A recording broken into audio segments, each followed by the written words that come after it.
don't be fake and say, oh, we're Christian, we can't be angry, we can't hate something, we have to be holy.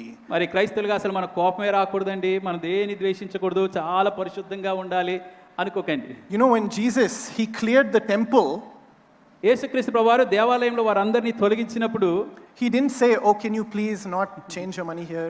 Can you please not sell your animals here, please? దయచేసి మీ మనసు మార్చుకోండి, దయచేసి ఇక్కడ ఇలాగా ఆ క్రయ విక్రయములు చేయడం మానేయండి అని ప్రభు అడగలేరు. It says that Jesus made a whip and he drove them out. యేసు తాళ్ళతోని కొరడాలు చేసి వారిని అక్కడి నుంచి వెళ్ళగొట్టాను అని రాయబడి ఉంది. Jesus was angry. చాలా కోపము ప్రభుకు కలిగింది. Church, I'm telling you, get angry.